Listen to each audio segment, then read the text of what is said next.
Welcome back to another episode of PSTV. It's your commish and your co-commish, co-commish. Say what's up. What's up? What's up? What's up? It's good to be back, y'all. First Great to be back. video of the new season, and we got a draft grades show for you guys. So let's get into it. So we're not gonna waste time here. We're limited on Zoom. Y'all know how it is.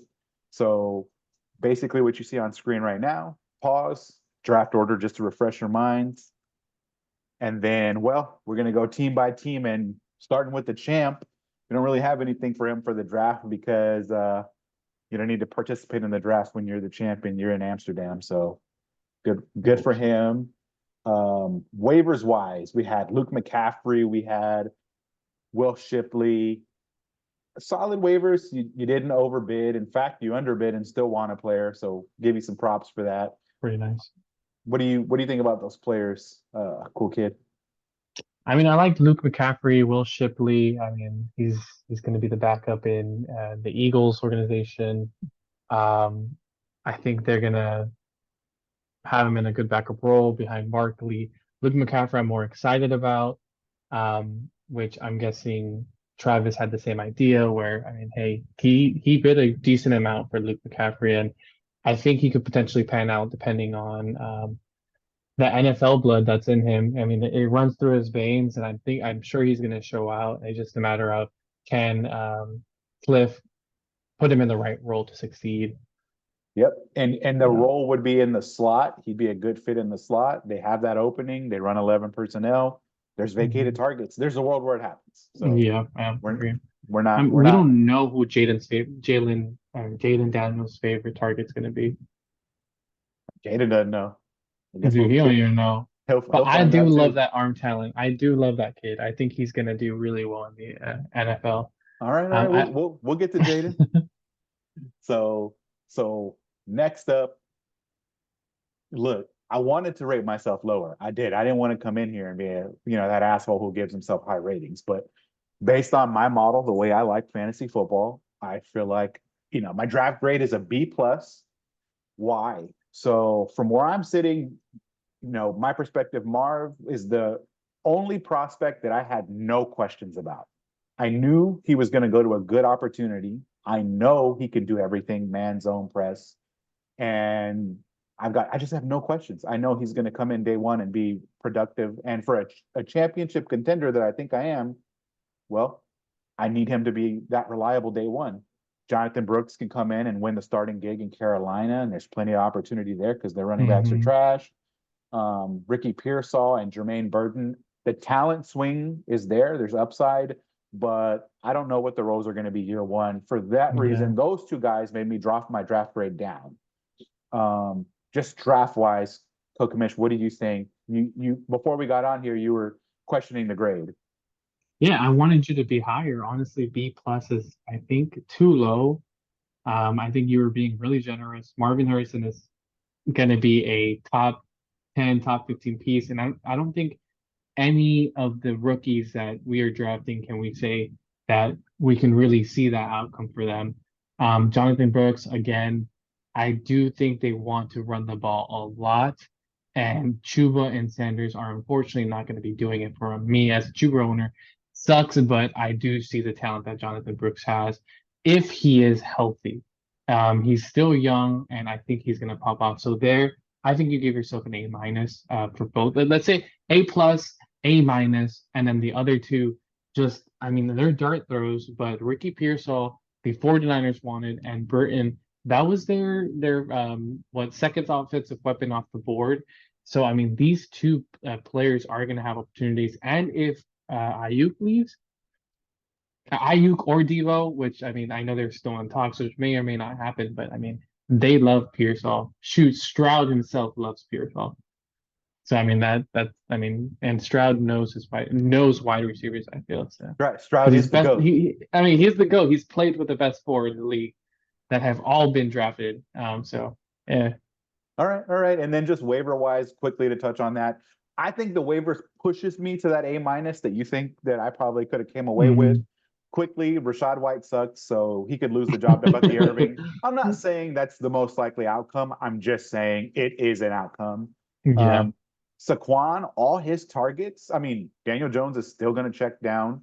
The offense still wants to funnel targets to the run game, and Devin's not going to get that work. So Tyrone could have Yeah. a roll day one.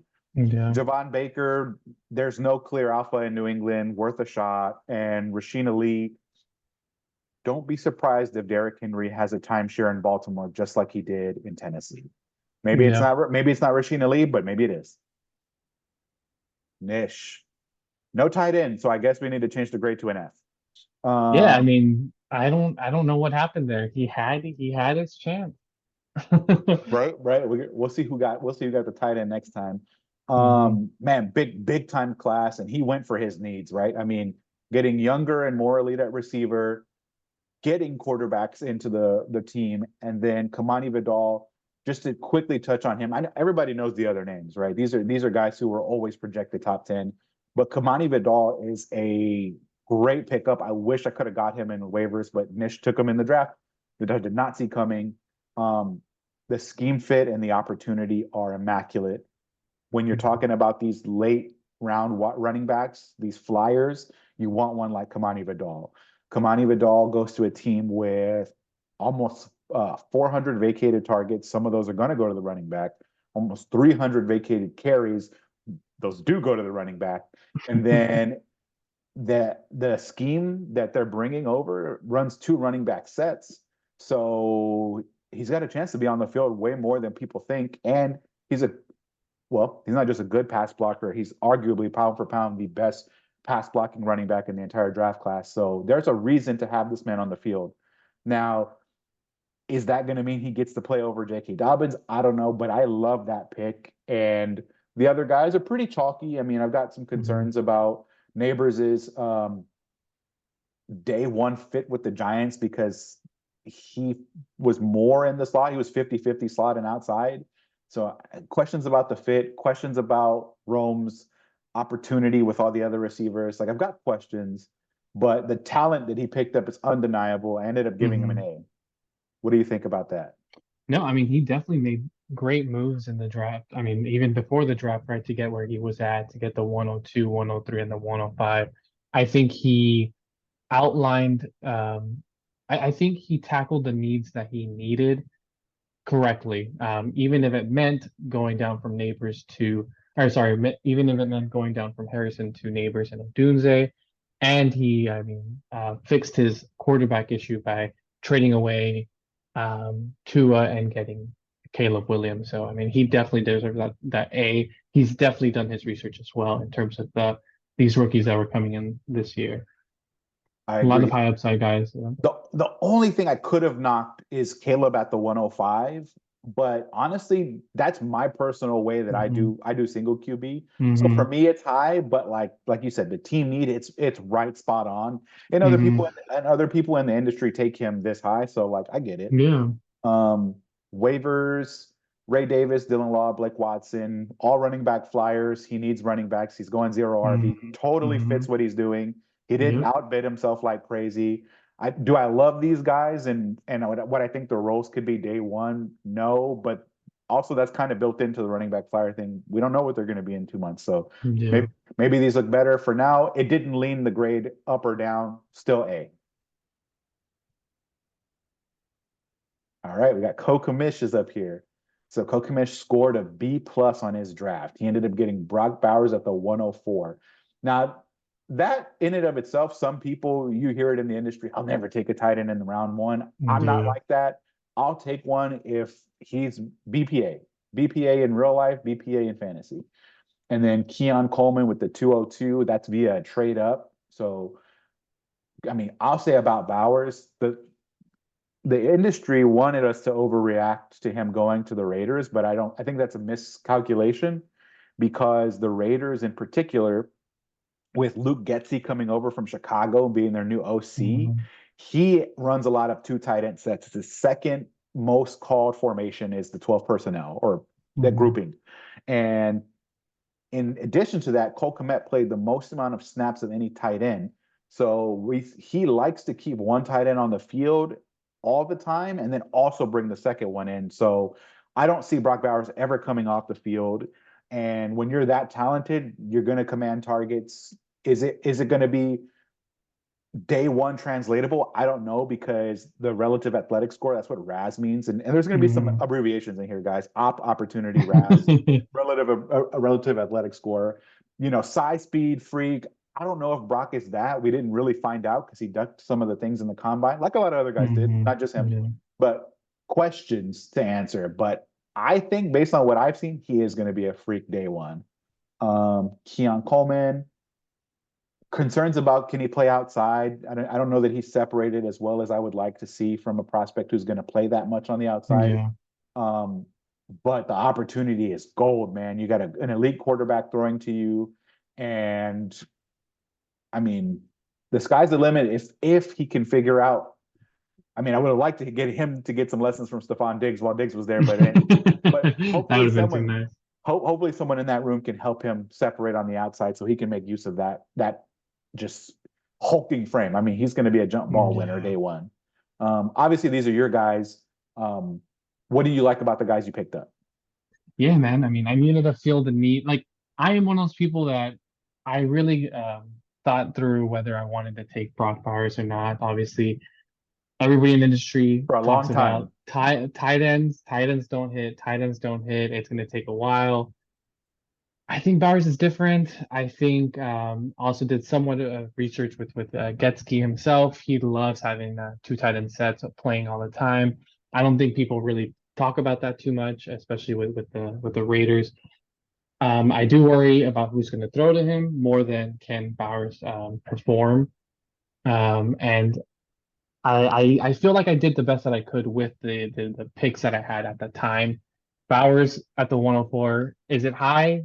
Potentially, but I do see him being a top 10 tight end at the very beginning. And Keon Coleman has so much upside. I hate that he doesn't have that breakaway speed, that 4.6. 4.6 140 isn't great, but I mean, there are other athletes that are out there that are doing really good in the league with having even slower times than potentially Keon Coleman, and they don't have Josh Allen throwing to them. I think they're going to scheme Keon Coleman open, and they've put in the investment into Keon Coleman, especially Josh Allen already liked him even before the draft. He already had a draft grade on Coleman, and they picked him at the right spot. In terms of waivers, flyers, I mean, I got what I could get. Audric Estime, I really liked his potential. I think Sean Payton loves to run the ball, and I mean, Estime could be that RB1 talent. Walker wasn't a huge fan, but I think he's a really good athlete, football player. He has production, and then Eric All hoping to get some insurance on the tight end front. Especially, I love Cincinnati. I love their offense, and if he could be the tight end one there, that would be pretty awesome too. So I think the draft grade and the waiver grade, I mean, all aligned, B plus, B plus. I think I do have high potential, but I could also see a lowish floor or lower floor than I would like for them. But The one I will follow up on is Tez Walker. He's just interesting because he was one of the guys who fell the hardest during the pre-draft hmm process, and then he ends up in a place, and maybe it wasn't high capital, but it's actually a pretty good scheme fit because Zay goes in and out. He'll play in the slot, he'll play outside. So there's going to be chances for Tez Walker to play on the yeah. outside. So maybe people don't see it today that like Tez is going to play, but he's going to play day one. So we'll see how much he plays, but it's an hmm interesting one to watch. I mean, dude, I don't even like Estimate, but in Denver, there's not an RB1. So if Peyton decides that's his guy, he could take the role day one because Yeah. Javante is horribly inefficient. I don't think he's going to keep the job. Yeah, I don't think so either. Sorry, Josh. Oh yeah, sorry. Dude, Lil Chubb, man, he was the Oh my most gosh, always bro. the most interesting man in the room every time. He always makes the draft exciting. Let's just say that. That's facts. That's fact. He had me sweating. Um, Man, I okay, Trey Benson reach, right? I mean, like everybody in the draft figured that much. Not because of talent, right? Because I mean, Trey Benson for me was my RB2 in the class. hmm So like I have him rated very highly. I think he's a good player. But dude, you could have got him at the, I don't know what, the 110, like wherever you, he had so many picks coming into the draft, and then he got, Yeah, in my opinion, maybe a little bit cute trying to like move around and just take guys at different spots. Um, so value wise, I don't love the pick, but at the end of the day, I'm not gonna kill him all the way because you have to take the guys you like. And at the end of yeah, yeah. he did that. He did that. And so where he recoups some of his grades are like with Xavier Worthy, who has early production profile, which is interesting. And of course, the speed's elite. JT Sanders, Kate Otten. Look at Dave Canales coming over to Carolina. Kate Otten played a ton, and Kate Otten was not good. So JT Hmm. Sanders is going to be on the field too. Um, Brendan Rice, at least he's going to go to a place where there's opportunity. I don't know that I believe in the player, but there's a chance. So like Yeah, ultimately he ends up with a C draft grade. He didn't have any waivers. He was over the roster limit, so he didn't get to participate. And you know, if I could have if I could make peace with the fact that you're not going to really get a big season out of Trey Benson, then maybe I would grade higher. But because you're taking him at the 106, you got to feel like you want somebody who you're going to be able to use day one as well. yeah. Like your round twos and your round threes are your project players. I don't know that I would Hmm. have wanted him to be my project player in round one. What about you? I mean, he gave up a kid that is going to have a fifth year option, right? Drafted in the first round, like BTJ. You get me that in the Jags offense, I mean, That's it's going to be important to pretty remember. nice, right? Like Yeah, that's it's something that you forget is the first next round picks. draft grade really matters, Yep. especially when you're talking about their shelf life in the league. And I mean, you're talking about there's a big drop off also when you're talking about picking up a round one caliber piece, whether they are worth a round one draft grade or not. I mean, it makes a difference. And I think if you would have gotten a running back, and I feel like Jonathan Brooks was in everybody's head that let's say fine, he doesn't do well his first year. His second year, he's 100% going to be an amazing freak athlete, especially compared to Trey Benson. I think he left a lot to be desired. He made the right moves. Just Trey Benson is just his biggest knock. I think he could have made it work where he picked up BTJ, Xavier Worthy, and potentially Benson in the 209. I think if he would have come out with that, I would have easily given him a B, B plus, C A, even A minus like draft grade there. So Yeah. I'm right there with you. mhm, BTJ, Jonathan Brooks. I mean, there's a lot of guys I would have taken before Benson. Not that I wouldn't have mhm, taken Benson, but I'm in the yeah, same page. yeah. So we'll see. We'll see if he ends up maybe proving us wrong, because that would be the one who could Hey if yo, the he if has these his guys hit. guys and they hit. I mean, I mean, at the end of the day, he's playing his own game, and if they hit, he's gonna be that much more happy about them, right? Because those were his guys. But I mean, they last year he spent the first on Bryce Young. We'll see if that actually pays dividends. You know what I See, mean? it's see, and we can't leave without two. Like the other thing with Trey Benson is James Conner doesn't have only 1 year on his deal. Like he could still be behind James Conner for 2 years. Yeah, yeah. And come on, I'm like, bro. All right, killing me, sorry. Smalls. And then you know what it is? I'm salty. You know, I'm salty because he reached on Benson and then made me think And there was a chance I could get BTJ. Because BTJ dude, fell to 108 and I had the 109 and I was like, motherfucker, am I about to get BTJ fucking at the nine? asshole. Then I didn't get him. But auto drafting did. He gave us a scare. We didn't know if he was going to tune in to the draft, and then we saw the green light pop on that he Just showed up, pop up like and 2 hours. then I'm sure everybody was in his DMs like fucking, please trade this at 108 pick.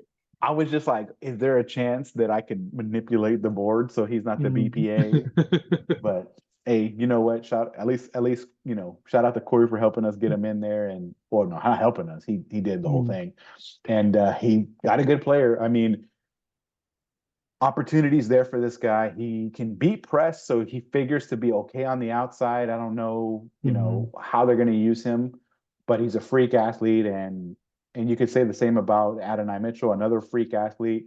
I more questions about Adonai, and deservedly so that he fell to the second round. But you can't coach what he has. The only Yeah. thing that you want to be able to coach is that he plays hard every play, or else Mm, you're not going to get the most out of a guy like that.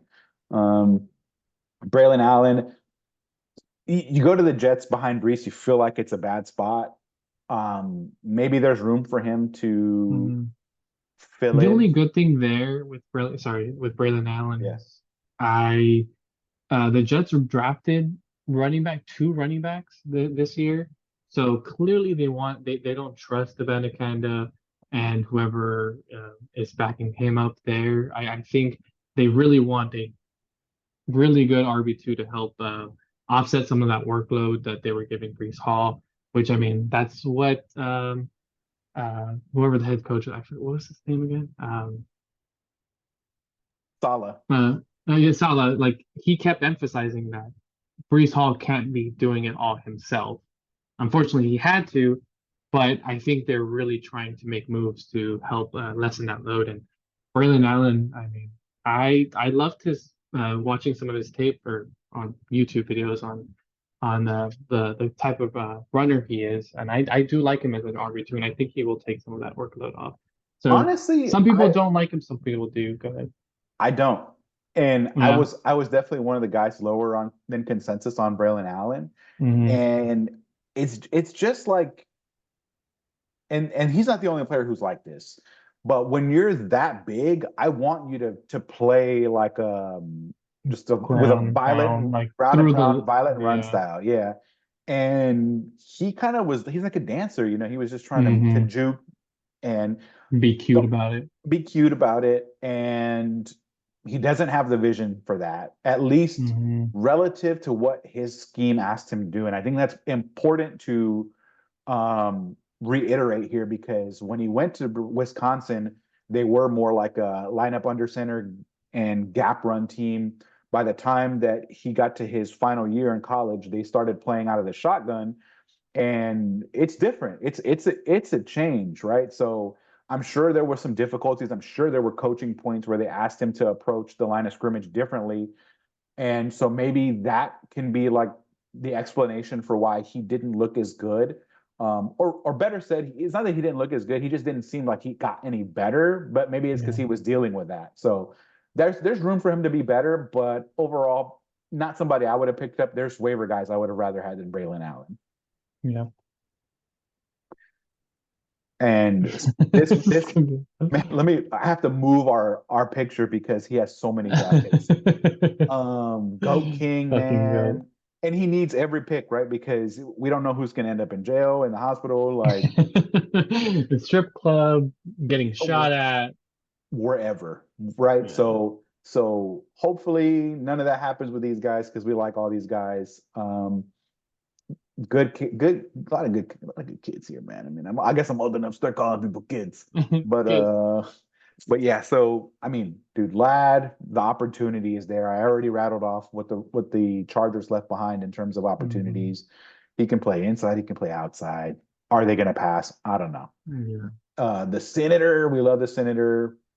Senator. Is Cliff going to bring tight end timeshares to Washington? Question. Leggett, he's that one guy we always hear in the industry. It's like no one ever breaks out that late and is successful, and he's like that to the max. So Hmm. I hope he does. But I mean that, and then competing for touches with guys who get open as fast as they do, like Deontay and Adam Thielen. I don't know that Bryce is going to have the time to get the ball to Leggett. To even give the ball, yeah. Even if Sorry, he does get that Leggett. That's how. That's Ligay, isn't it Ligay? Oh, is that how he said it? Damn. I think I don't know. We'll have to figure that I out. love his interviews though. What's that? What's that, Bob? I love You said Leggett. Just roll with it. just All right. roll it. All right. Oh yeah, he's a fun guy to watch. You have to root for the guy. The next three, all boomer bust guys, like completely and utterly. Malachi, does Roger still hate rookies? We'll find out. Jalen Wright and Marshawn Lloyd, they're both these kind of guys who size, speed, profile, great athletes. You wonder, are they going to be able to have that vision and that patience to be consistent run, I guess run options and to get steady yardage Hmm. because that's what keeps you on the field. The boomer bust plays are what's nice for fantasy, but if we want these guys to take full on roles, they got to be in and play out reliable. And they especially Marshawn Lloyd, he likes to bounce to the outside a lot, even when it's not there. And maybe that was a coaching thing, but um, Jalen Wright, it's interesting. That was my number one rated running back. That's all I'm gonna say. Yeah, Is yeah. that he could hit. It's a great landing spot. Um, how about these guys? Who stands out to you as the guy that you're the most bullish on, and who stands out to you as the guy you're the most bearish on? The most bullish on, obviously, Lad McConkey, man. I think he's too low in everybody's draft board. I saw him in the Senior Bowl. He's a great fucking route runner. He will he will separate against that defensive back, and I think being Justin Herbert's main guy, kind of filling the Keenan Allen role, I think McConkey's gonna eat as long as Harbaugh doesn't really hold him back. I think what's gonna hold him back is more the scheme, more than McConkey and just not doing well. I think he was overshadowed by Bowers in Georgia, and I just think Lad McConkey has a safe floor and a high ceiling. That's who really just sticks out to me. I will say I also was interested in Jalen Wright as well. He is definitely a boom bust player. And really, I would say I would almost bump this draft grade to a B plus, honestly, just because he got two great dice rolls to make. The third round is all dice throws, and you're never really gonna get anyone or dart throw, sorry.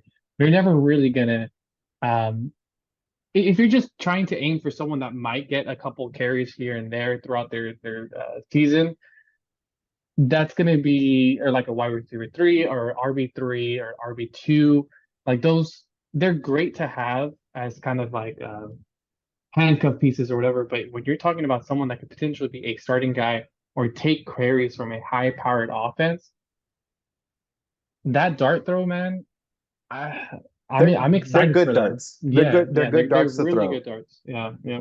I agree. And we've got Jay Moley. So let me move this back now that we've got back to reasonable draft classes. Um, so with Jay Moley, I'm talking Blake Corum at the 205. I had him ranked pretty low relative to this draft spot. He was actually, see what I have here. He was my RB9. So I think it's probably a little bit high for him, but you like the Mhm. landing spot, you like the capital. If you follow process, they invested into him and it's a good landing spot, then I get the pick.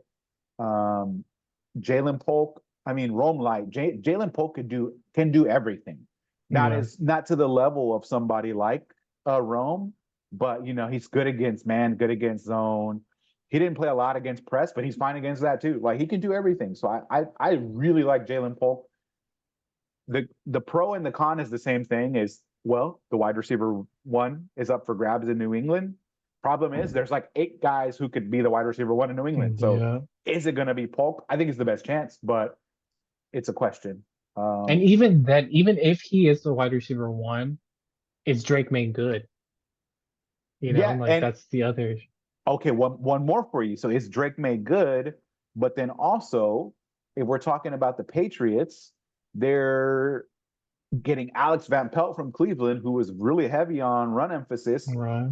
Are Yeah. they going to even be passing that much? Like we'll have to see. We'll have to see. I mean, I'm invested because I have Baker, so I'm curious Yeah. Yeah. how that shakes out. All in all, that shook out to Jay Moley's grade as a C. Um, you know, not too high, not too low. I think he didn't get cute and took guys who are these are high floor guys. These are Yeah. guys who are going to be able to play at some point.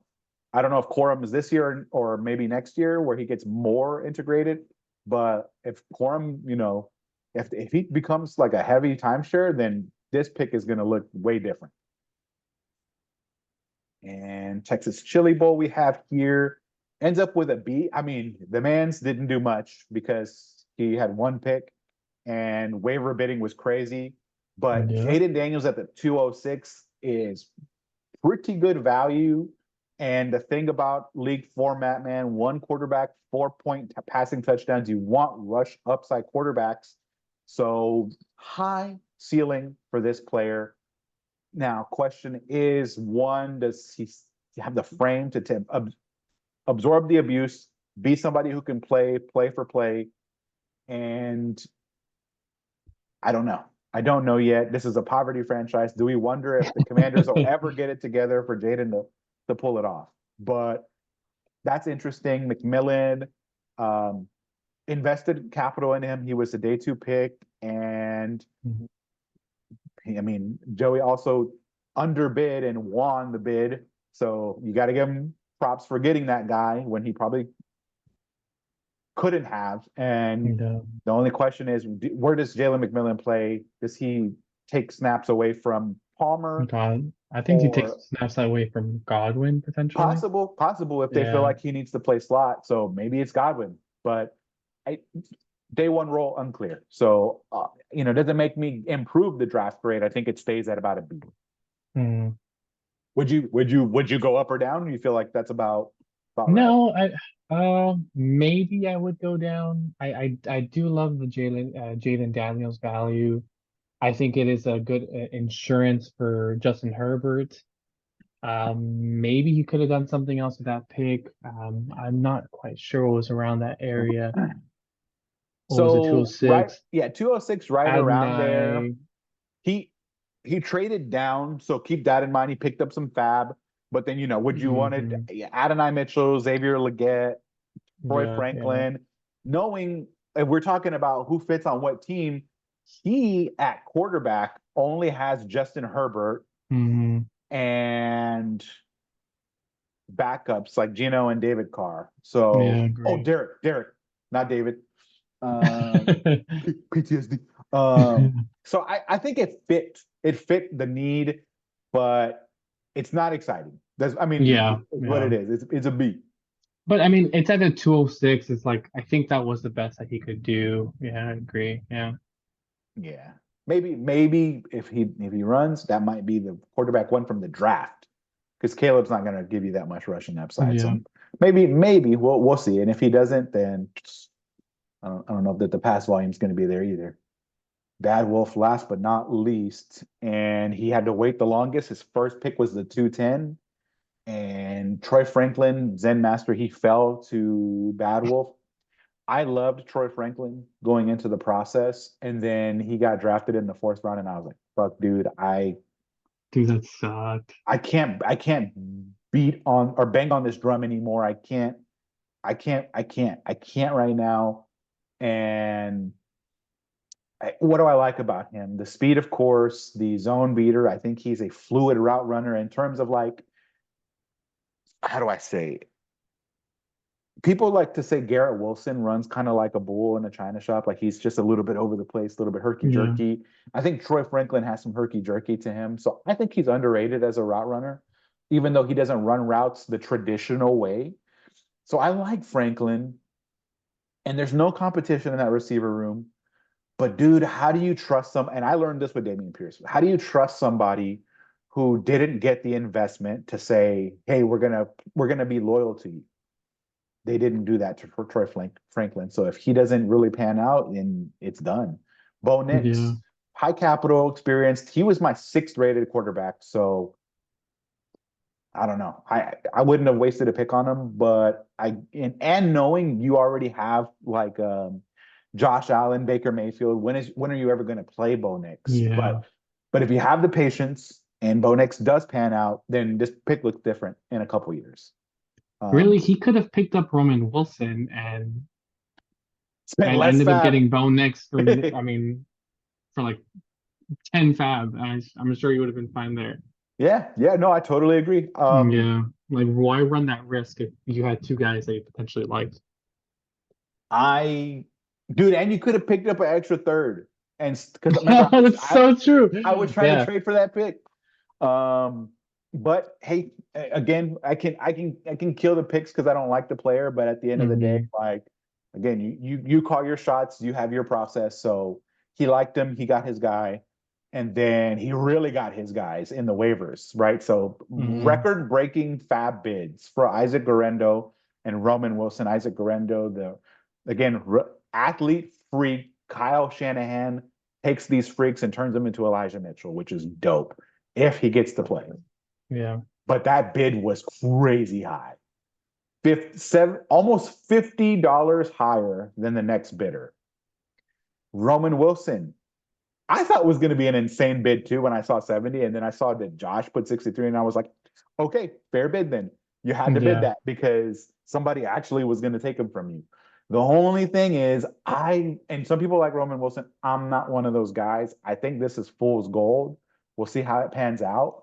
But sure, Pittsburgh vacated over 100 targets, but they have Arthur Smith, who employs top 12 and 21 set groupings. So he's going to put tight ends on the field. He's going to put running backs on the field. That's on the field. And to me, Roman Wilson's best fit is in the slot. So if I think Roman Wilson should play the slot and they never put a slot receiver on the field because that's the way that Arthur Smith likes to run his schemes, then why do I want Roman Wilson? Um, that's my problem. And then on top of that, Roman Wilson doesn't, really separate well. So not my favorite player, really high bid for someone I don't like. So I dropped it down from a C plus to a C. And actually, I think that's a little fair. I do like, oh, we sorry, my we bad. got we got to wrap it up. Zoom's about to cut Oh, us sorry. off. Thanks everyone. Put your opinions in the chat if you want to put some rankings on there in your own. Peace out. Appreciate you. Peace.